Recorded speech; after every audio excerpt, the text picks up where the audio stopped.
website and digital presence in particular, what are the essentials for 2022? As I said, my name's Bill Lang. I'm the Executive Director of Small Business Australia. I'd like to introduce Sam Mutimer. Sam, can you tell us a little bit about Think Tank, TTS, and all the work you guys have been doing over the years in this space? Sure, would love to. Great to be here, Bill. Great to meet everyone. So we've been around now for 12 years. Honestly, guys, I used to be a secondary school PE teacher. I just loved helping people. And back in 2008, I broke my leg. Unfortunately, I had a massive cast, my hip to my toe, and I heard of Twitter and I heard of YouTube, and I wanted businesses to bid for advertising space on it. And that's where it really started. I really saw that was an opportunity online to connect and engage with people in a meaningful way and get them to do something. So fast forward 12 years, now we run a digital agency, which was set up way back then.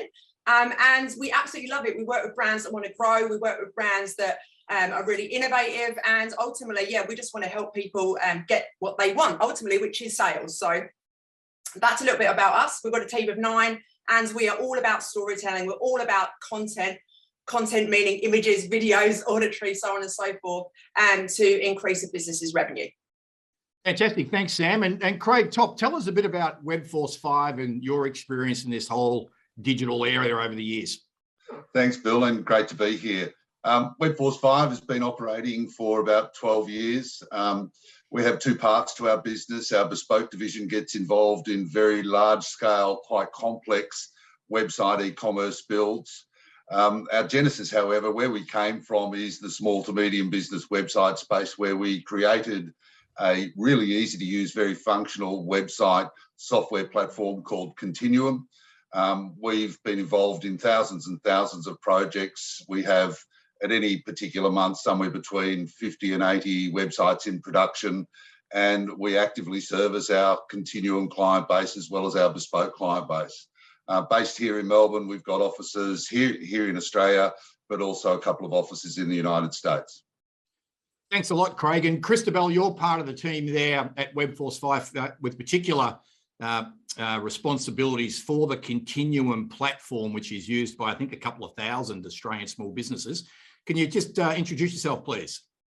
Absolutely. So thank you so much for having me. I'm Chrissy. I run the implementation team at Webforce 5. And that's all about supporting and servicing clients who use the Continuum software. It's a really, really great and powerful system. It's got a lot of tools under the hood, website builder, CRM, which I'm sure we'll get into a little bit later, tons of features. And it's really easy to use, which is why we've got so many Aussie businesses that are on it. Fantastic. Thanks, Christabel. And Dave, you're from the team at TTS. We don't have your smiling face up here on the slide, but in terms of your work at TTS, tell us a bit about what you focus on. Thanks, Bill. I assume that there's a slide that's coming up next that's solely dedicated just for me. So I'm just waiting for that one to roll over a little bit. But no, I've been with Sam Think Tank for probably close to a decade now, and I think what's really exciting for us is we've seen quite an evolution in terms of the business, but also the market when it comes to SMEs and medium-sized enterprises in Australia, where once we were more or less, an open door in terms of social media and how do we post, how do we schedule content, to really understanding where a business is looking to head and how social media can more or less play a role as a tactic within a larger business objective, falling in line with sales and marketing. And I think for us, the last 3 years have seen a real shift into that real sales and marketing space, and social media not just being a branding tool, but how do we really derive and earn that ROAS against whatever effort we put into social media. So I'm excited to be here and share my knowledge as well. Fantastic. Well, I think, Sam, you and I first met when you had a radio show in Melbourne, and you came over and helped us with our very first thing. It was called a blog. Not something we hear too much about these days, but Facebook was just getting kicked off, and it's great to have you involved, given the experience that you and your team have had throughout that journey, and what a journey it's been in terms of what small business owners now face. Let me just provide a very quick overview of the key topics that we're going to talk about today. I'll kick it off with talking about the ACK goals of websites and digital presences. Then we'll hear about some website essentials. What is it that owners of businesses are asking for? What sort of an experience are they having with respect to getting a website built, being able to manage and operate that website to achieve its goals? When I use the word digital presence and essentials, a number of things wrap underneath that, whether that's something like a free page on Google Business, or making sure that your business turns up on the Google map, all the way through having dedicated pages on things like LinkedIn and Facebook, TikTok and other things, of course, depending upon who your customers are, etc. The cost of effective websites is one we're going to talk about. We're very proud of the work that Webforce 5 has done and to support Small Business Australia in getting out there and doing extensive mystery shopping and research. It's quite alarming, some of what's going on out there. So it's for those of you that are about to embark on renovating your website or getting a website for the first time, and there are many people at those early stages of starting businesses. There's some really interesting and helpful fact-based information there. Then, of course, we have relationships with digital service providers. And for many of us that are a bit older and have been in business for a while, this is a new area, a new category of services. It's a bit different from a landlord or key suppliers or the utility company in the bank. And it's an area where many business owners have found it quite complex, sometimes troubling, to determine how to go about finding a good value supply, the right quality, the right price, the right level of service. So we're going to talk a bit about that as it relates to both the sort of digital presences / social media, digital marketing side of things, as well as, the important asset, that digital shop front or business front, the business website that every business needs to have. What do I mean by A, C, and K in terms of websites and a digital presence? Well, the A is for attracting customers. And customers start off with getting the right types of visitors to know about your business and come to the business. So when it comes to attracting customers, the key questions around, well, who is the ideal customer? Who are the target customers? In marketing, we talk about the target segment. Often you'll hear with digital marketers, I'll ask you about personas. What's the person look like? What's going on in their heads? What are their demographics? Where are they? Where do they go looking for information about the products and services that you have? Well, maybe they don't even know what the product and service is, but they're looking for information around a problem that they've got or a need that they've got or something they're trying to solve, something they're trying to achieve. And then what is it they're looking for? What is the sort of information that they're looking for?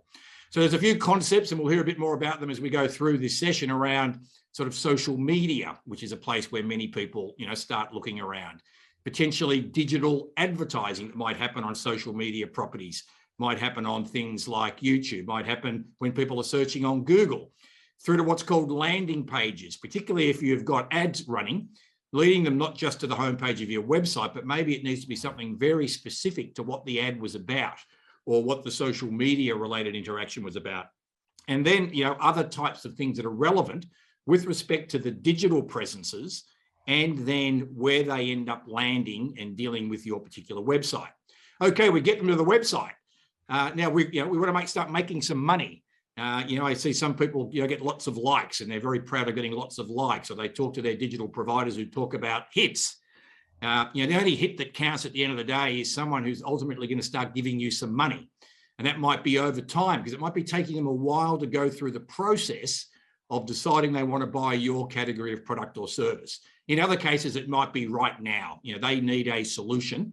They need it delivered in the next 36 hours. And so they're going to look to buy and buy pretty much instantly. So there's a big role then in terms of what happens on your website and how that's put together, has what it needs to have to achieve that particular conversion objective. And then finally, keeping the customers. So you've now sold them something. So you've had a transaction. How do you keep them? How do you keep your brand? How do you keep yourself top of mind? How do you get them saying good things about you, whether that's via a digital review, whether it's about the topic coming up and a friend asking them about that particular topic, and then they say, yeah, I used X, Y, and Z. Now, ultimately, the goal for every business must be to have loyal customers. And by loyal customers, what I mean is customers that stay, say, and pay. So next time they need your product or service, they come back to you. They stay with you, you retain them. When it comes to your product or service, if a topic comes up at a barbecue or someone asks them for some advice, they think instantly of your brand. They are saying good things, word of mouth. We know it's a very powerful channel. And then finally, pay. And what I mean by pay is that these customers don't quibble over price because they understand value. Value being that combination of benefits they get, the quality of the experience of dealing with you, the lack of friction in interacting with you, minus the price and costs of getting that from you, value. Everyone buys what they perceive to be the highest value. And so therefore, if people are only focusing on price, it's because they don't see any difference in the benefits, the experience, the lack of friction, the quality of what you might be offering, which, at its essence, and I'm sure Sam will talk about it, is at the heart of effective branding and brand positioning. What I'd like to do now, Craig, is get you, if you could, particularly given the experience you've got there at Webforce 5, to tell us what you hear from business owners about this whole process of websites and interacting with website providers. At our business at Webforce 5, we speak to a lot of people every month that are all in the process of looking at upgrading or improving their website and what it's doing for their business. Somewhere in the realms of 200 to 250 new businesses each month we speak to, where it's interesting to note that most of those clients or website prospects come to us when they actually already have a website and it's just not working for them. When we ask them why they're talking to us and where the dissatisfaction is coming from, there's 4 things that just come through consistently. The first thing is everything takes too long. Working back and forward with their website designer, the technical guys, getting different iterations of designs, just working through how call to actions need to work or other functionality needs to work. It just takes a long, long time. I'll talk to this second point more a little later, but the other resounding comment that we get is that websites just cost way too much. And it's really a part of what the motivation was for Webforce 5 to become Webforce 5 is to how do we take those frustrations out of the website experience and how do we make that as affordable as we possibly can. The next point is that they will talk about their current website as being really hard and frustrating. It's usually too hard for them to manage. It's usually lacking in some of the functionality that they really want. So they're getting third-party systems and using multiple systems to actually execute against their digital objectives. It's also frustrating in terms of communicating with their website developer. We get a lot of comments. I find it hard to get in touch with my developer. When I finally do get in touch with them, they talk in a geeky language that I just don't understand, and it's all very confusing. And the final point here, Bill, is we hear a lot, especially with people that have had websites for a while, that because they can't manage it themselves, because they're reliant on someone else to make changes or to add functionality or to do other things with their website, it just becomes a bottomless pit of unexpected costs. So the 4 things that we hear just consistently, it takes too long, it just costs way, way, way too much. It's really hard and frustrating. I'm not in control and I keep on getting charged by someone. Thanks for that, Craig. And again, we know that there are many, high quality, very effective providers of website building, website management, web hosting services, in Australia and around the world. We also know it's a pretty young industry, and the technology changes incredibly rapidly all of the time. It's hard for anyone to really keep up with all of it, particularly if you're a small operator. And so it's quite challenging in some cases when you've got people that are new to business and they're in a field that's changing all of the time. So that sort of geeky language and that you describe sometimes becomes quite a challenge for the business owner without that sort of tech background.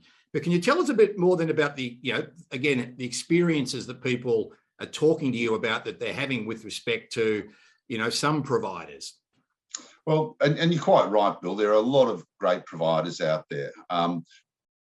These comments are coming from people, and it is a lot that we hear this from, is that when we dig down into why those frustrations in relation to building or managing a website come about, it seems to us that there just seems to be a real lack of process to what they do. Now, Webforce 5 as an organisation, we are unashamedly process oriented. We just have to be with the volume of websites that we're creating on a monthly basis. There's not a single thing in our business that doesn't have a checklist, a flowchart, a template and an alarm. Now, what we're seeing happening, given the fact that anybody can call themselves a website developer, we've got a lot of competitors where their key focus and their key area of expertise actually isn't websites. It's branding, it's design, it's SEO, it's a whole range of things. But because websites play such a big part of that objective that they're trying to achieve, yes, we'll build you a website as well. But they do that and they make it up as they go along. There's no real system or process to what actually happens, which is where it takes too long, and it's really hard and frustrating comments come from in the previous slide. The other thing, and again, it ties back into the frustration and time, most website developers will use systems like WordPress predominantly as the base platform for what they create or what they use to create website. There are others, Squarespace and Wix, and for many customers, those platforms are actually the right choice.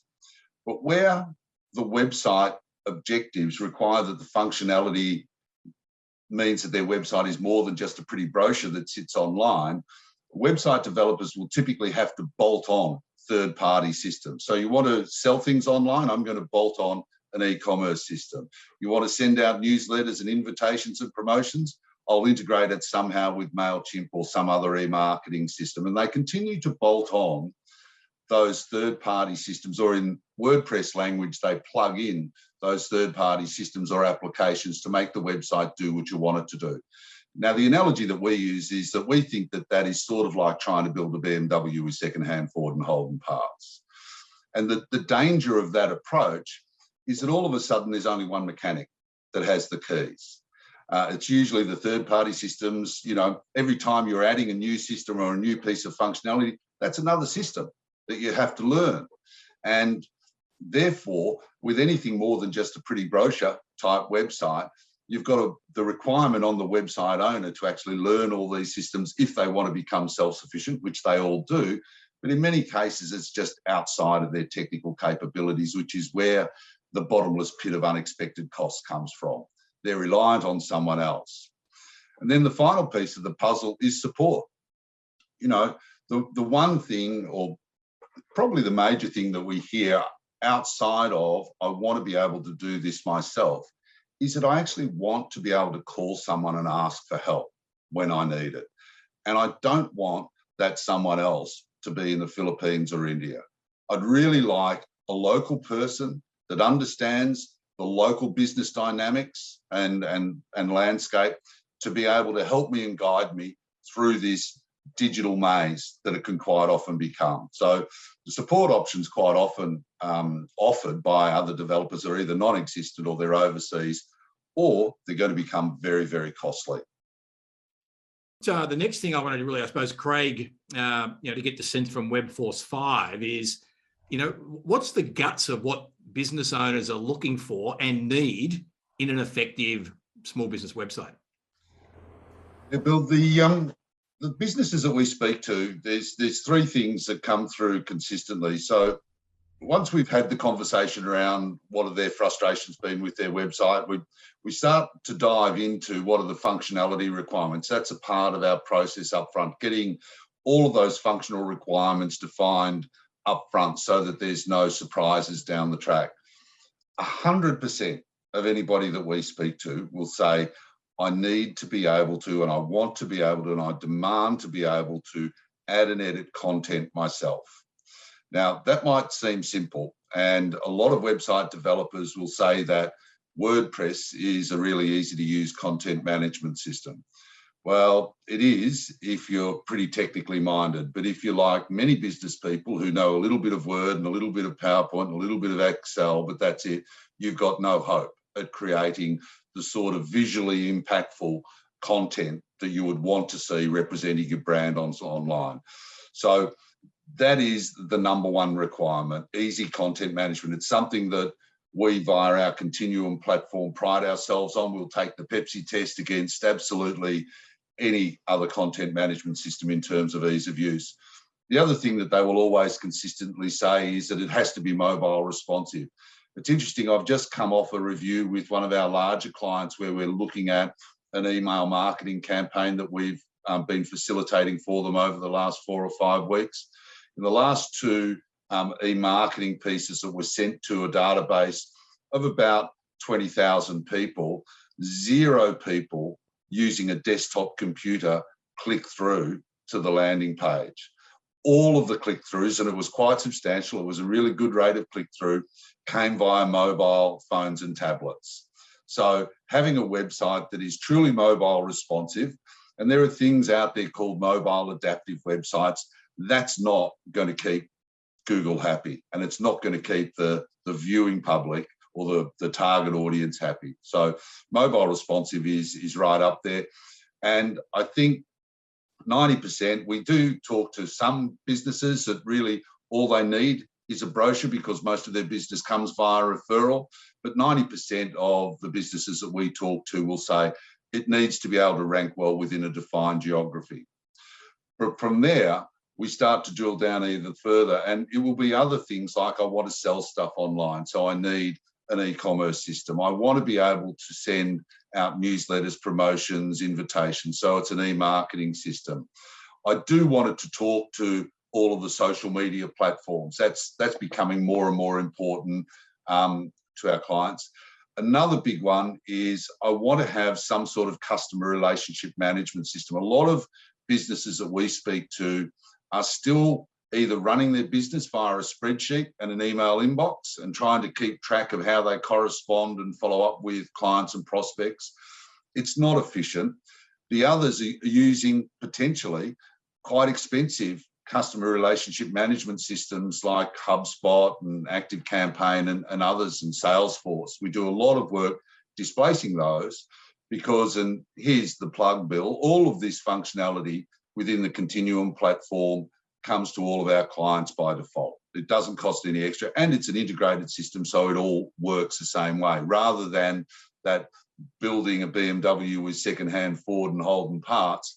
Here's the BMW, and they're all original BMW parts, and you only need one set of tools that are really easy to use to manage them. The other thing that we're seeing come out a lot in terms of requests is the ability to provide login access to specific individuals or groups via their website. The whole concept of login portals used to be complex. We've made that really simple, but they are the big three: ease of content management. It's got to be mobile responsive. I've got to be able to optimize my website to locally based searches. So it's not only rank well, but be able to manage that optimization themselves. It's usually very, very hard to do that. We've again made that simple, and then it's a smattering of those other things. Thanks, Craig. I want to talk a bit now about some of the research, the mystery shopping that took place, and if you could, talk people through, effectively the sort of research that you've recently conducted as part of understanding what's going on in the market, and then we'll sort of go through some of the key things you found. Sure. So I think it's a bit of a dare statement to say that business owners are always trying to do whatever they're trying to do affordably. So being able to manage and build a website needs to be a part of that consideration. We get mystery shopped a lot by our competitors, and we do it from time to time ourselves. And the most recent program of mystery shopping, we reached out to 20 website developers at random. We have a standard brief that we use, which is a 12-page website, about testimonials, services, blog, case studies. It also has an e-commerce facility requirement within the brief, so 8 products. Within the brief, we've specified that we need to have some sort of customer relationship management system that allows us to manage our sales pipeline and contact with our customers, as well as having an e-marketing system that allows us to leverage newsletters and promotions, etc. And the final piece of the brief is that we need hosting and some support along the way. Now, the response to that most recent mystery shopping was that what I mean by blind responses, we had 3 quotes come back to us where that website developer didn't take the time to even make contact with us. So it was a couple of pages of what looked like really templated text where the prices ranged anywhere from, as you see, $980 to $3,600. We then had 5 firms call us, ask, a little bit more about what our requirements were and drill down, and a few of them did it very, very well. I mean, they sounded as though they had it all together. but the prices that came back ranged anywhere from $9,300 to the winner was $76,000.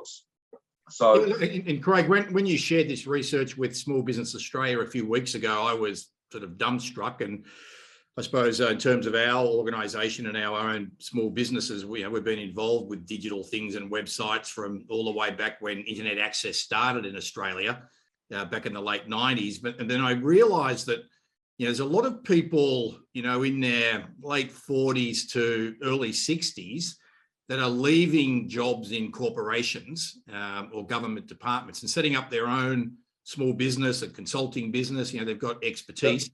And I know that the specification you had was around someone effectively that would be selling some products, but, having events and sort of a professional services consulting style of business. And to think that some of them are being hit up for 30, 40 grand plus with respect to getting a website is incredibly concerning. It happens all the time, Bill. We hear it all the time. The profile of person that you talked about that has left corporate is the prime target. They're used to seeing website invoices come across their desk for the large corporates that are big invoices, but they're also not usually very technically savvy. They know they need a website. They'd like to be able to manage it. Sometimes they consider that that's outside of their capability because they're used to traditional systems that are very technically heavy in terms of what they require to be able to manage it. And so they just pay. And we hear some amazing stories in terms of the costs. So you've got Continuum that's been built, purpose-built to provide the key functionality, for a typical, the very small to, medium-sized business. For that sort of specification, what sort of price range would people be looking at to come and deal with Webforce 5? That's a $4,600 to $4,900 bill for Webforce 5 on Continuum. So that would be the full design with all of that functionality, content deployed and set live to the internet. And what happens after that in terms of you sort of host the site? That means you've got it on the internet on behalf of the business owner, and there's someone that they then can ring up and talk to that speaks plain English. What's the ongoing sort of budget that people should have in mind? Maybe I'll ask Chrissy to talk to that. There's a range of subscriptions. Chrissy, do you want to take that one? Yeah, absolutely. So support is huge to us at Webforce 5. You can't just build something and then, you still have to maintain it, manage it. We've got a team of account managers that support our client base, and our support plan started around $60 a month, depending on the level of support that you need. If it's, multiple hours per month, multiple meetings, it can be more, but it starts at 60. And Christabel, does that include, I know a little bit about research and analysis. So there's Google Analytics and information and data. And, I look at data, it's like dirt, like it's everywhere. But what I want to know is where's the gold nugget? I just have to bend over and pick it up. I call it the actionable insight. Just there's the money, go over and bend over and pick it up. You don't have to get your hands that dirty, as opposed to all this data. When I talk to many business owners, they're hearing about hits and analytics and pixels, and they just sort of got overwhelmed with all this jargon coming at them. How does your team help business owners have some sense of how the website's working to help them achieve their business goals? Absolutely. I mean, look, the value you get with your subscription is, enormous. And the key thing is that level of support. So by default, every client that comes to us, we set up a Google Analytics account for them as soon as their site launches. And the account manager will step by step every month walk the client through, here's how your website's performing, here's what these stats mean, here's what we can improve on, here's some things to look at, and set goals for the website. So it's definitely not a case of sending, a spreadsheet or just some, nebulous stats. It's all about making sense of the data and explaining to the business person, what's going right and what we can improve on. Sam, I'd like to get you to start addressing this one. And this is around the whole question around how do you, when you're out there looking to buy, what I'd call sort of digital marketing services, right? So things like what TTS does, what other digital marketing agencies do. We've seen the problems from the research that Webforce 5 has done in terms of how long's a piece of string when it comes to getting a website built. and then the complexity or the good quality services available to then operate on an ongoing basis. But I hear a lot of frustration from business owners around dealing with digital marketing agencies. Can you walk us through some of these questions here that I've got on this slide around, what are really the benefits of having an agency? How should an business owner think about assessing the quality? What should they be thinking about or expecting to pay, etc.? Really, good questions. So I think if you are looking to lean on an agency, obviously there's more people within that team that are skilled in a whole bunch of different, I suppose, educational tools to be able to help you. But I think one of the things, like when I'm speaking to someone, is if you go to an agency and they're not curious about your business or what success looks like 12 months from now and what's worked in the past, what hasn't, if they're not asking all those questions about your business and they go straight into social media pitch tools, Facebook, Instagram, then they're probably not right for you, because ultimately at the end of the day, it's not about the tools as such. Yes, you have the messenger, but it's more about how can you get your message out there in a meaningful way. And content is king, creative is king. So I would be leaning into an agency that would be asking me about my business and what I want to achieve. And then from there, just coming up with some ideas around thinking outside the box. Have you thought about this? We've done this with another client. This was the results we got. And really assessing, I suppose, their understanding of digital and social as well. So then you can really speak their language. Some businesses will come to us and an e-commerce manager speaking with you, and you can get right down into the jargon. But then there's another time where there's a startup and they really don't know where to get started or what to spend. So again, those questions really do flush it out. And Dave, again, feel free to jump in. No, I was going to say, just to elaborate on your point around, I suppose, assessing quality. And we can speak from our experience as well. Obviously, we know a number of other stories and experiences with other firms in the same space. But the way that we would deal with any client is, as Sam mentioned, taking a step backwards and firstly trying to understand where they're trying to get to. So, a lot of people knock on our door thinking social media marketing is the answer to the problem that they're seeking to resolve. Because otherwise, why would they be knocking on the door? But for us, and Craig, I'm sure, and Chrissy, it's the same with you, they're looking at a website. It's like, well, let's take a step backwards firstly and understand where you're heading, right? Then we can figure out and reverse engineer where you're actually trying to get to with the tools, the platforms, and the strategy that's going to get you there. Now, we know there are lots of, and just in this digital space, there are lots of people that enter an agency and then go off and do it by themselves thinking they can solve the world's problems and start up their own shop, and some of them can. But others simply are there to, I guess, lucky on a good deal, earn some additional money on the side, I suppose. But they don't. I think that when you find a business that's been in this game for more than a decade, you'll generally find that 9 times out of 10 they really care about their clients and they want to seek success. What drives us, and similarly understanding Christy and Craig, what drives us is client success. There's nothing better than turn around and saying, maybe with a bit of ego, that we help contribute to that success, because that's what drives us. I mean, you'd love to see a huge social media campaign that's trying to generate a huge amount of online revenue for a site all come together. The site's been structured properly to cope with a huge amount of traffic. We've got easily discounted sales. We've got a great customer experience journey where we've got a cross-sell and upsell opportunity. We've got great creative that's generated a huge amount of traffic to get there. So I think when you're dealing with firms that take a genuine interest in the end objective, they get excited to play outside their space and bring in other partners as well. You'll find that there are some agencies that don't like working with others, and it's, well, why not? We're all here to achieve success on your behalf. And I think for us, when you're looking at a quality play, you want investment. We feel like we're a part of a team, and I think that's what you should be looking for in any partner that you bring on board that surrounds your business. It's your baby. You're trying to make it something big. So when you bring in a new team member, be it a contractor, an employee, or a third party offer agency or whatever it is, they should feel like they belong to part of the team. And I think, to me, that speaks volumes around quality. A couple of good points you guys are making there. For me, that is, if they've been in business for more than 10 years, and they've got repeat clients, and they'll readily make the clients available, for you to speak to, that's a sign of someone that clearly knows how to run a business and make a profit and retain clients. For me, looking at what the process is. So I think, Sam, you're talking about, are they curious about your business? Are they understanding what you've done in the past, what's worked, what hasn't worked, as opposed to diving straight into, here's what we've got, or what I call the show and throw. You know, they sort of throw the show up and throw up all over you with respect to all the wonderful things that they've got that are going to be fabulous for you. So the process of understanding you, your business, their curiosity, the needs analysis, you know, is a bit of a clue around how things might work from an operational point of view under the hood.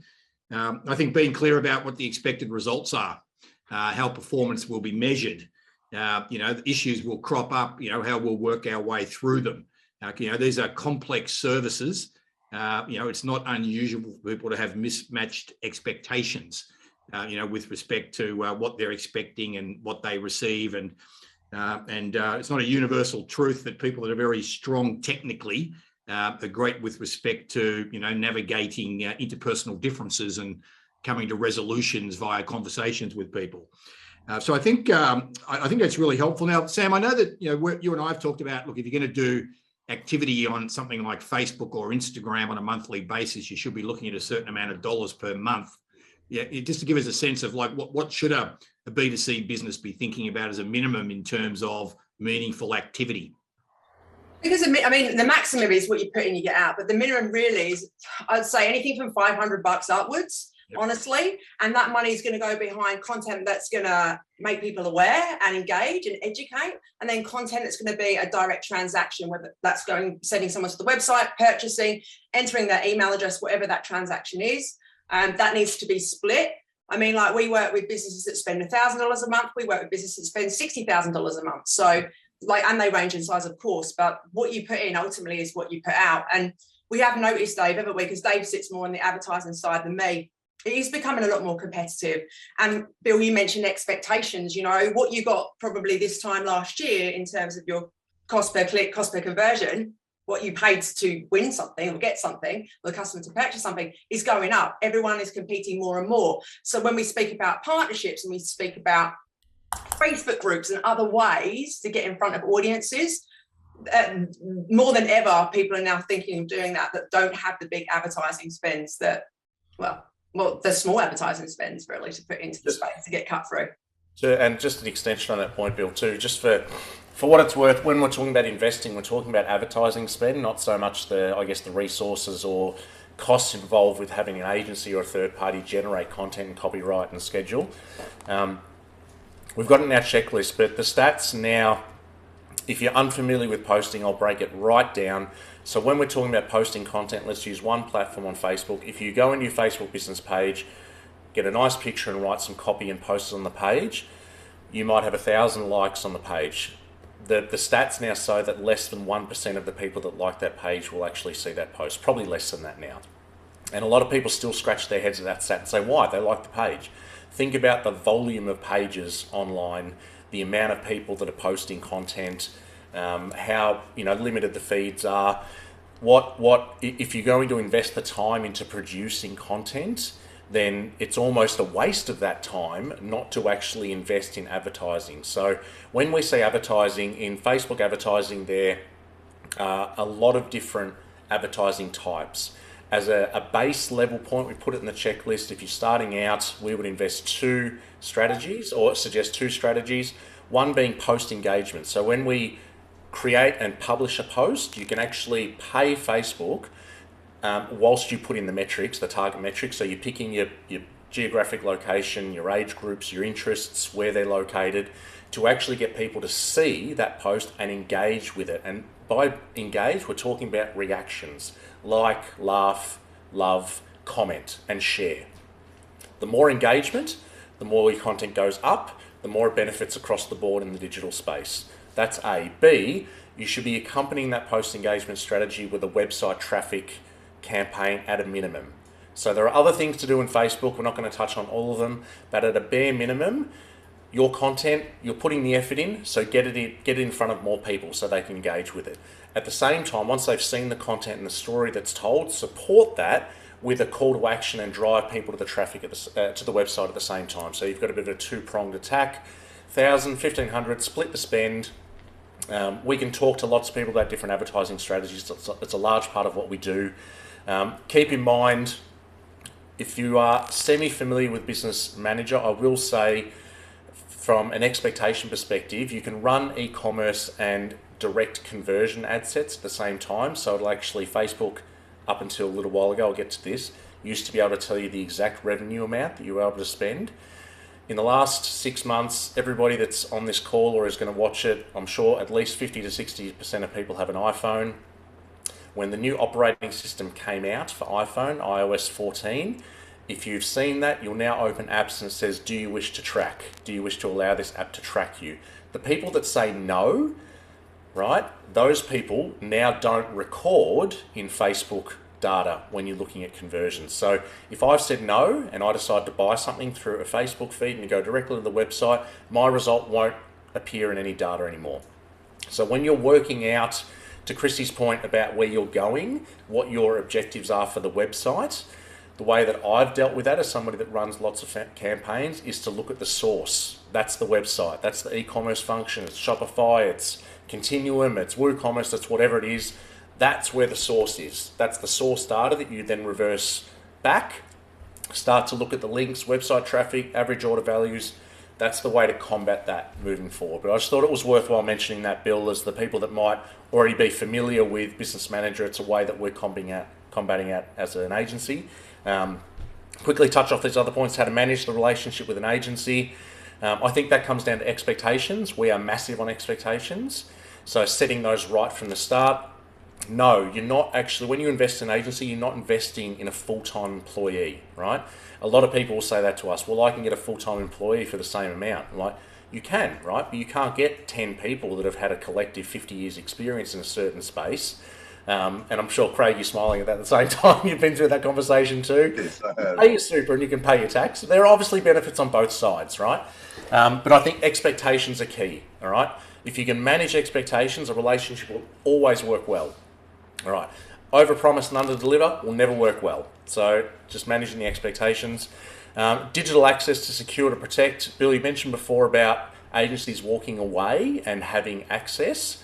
What I'll say to that is that if you're a business looking to invest in an agency or get a contractor, the way that Facebook is set up, now it's not necessarily with Instagram because some people don't link it correctly, but when it comes to Facebook, you don't ever have to give your username and password ever. All right. If you've established Business Manager correctly, which is the way you are meant to run a business page on Facebook, you grant access to an email address for a third party to use your page. All right. So you should never, ever give your username and password. You may have to for Instagram for a scheduling platform, but you can also link Instagram to Facebook and actually grant access in Business Managers to do the same thing. All right. So you shouldn't theoretically, in theory, have to ever give away your passwords for those two primary platforms. Thanks for that, David. Thanks, Sam. And I think, what I've got there at the bottom is, there's usernames and passwords for various things. If someone's managing your website for you, it's just important for every business owner to make sure you've got all that information. So in the event that you find yourself where a relationship with a provider has gone south, that you're not stranded and can't actually access, your website. Or make it easy for someone else to then manage it. So a number of business owners have found themselves caught out, found themselves in a relationship that hasn't worked for the supplier and the customer, but then found themselves not being able to access that stuff and have a transition to another provider happen in a seamless way. And I think what, one of the things that struck me then, Dave, it just further reinforces it's a very complex area. It's fast moving. It's always changing. I know with one of our companies, like we've literally, set up a different credit card, with a different workstation to manage all of the digital marketing related activity from one dedicated terminal, dedicated credit card, just to try and reduce the complexity of dealing with Facebook's advertising manager and potentially having different website URLs and campaigns being run. And then they'll make changes to the way billing works, and trying to navigate all of that makes dealing with a Telstra bill look like finger painting.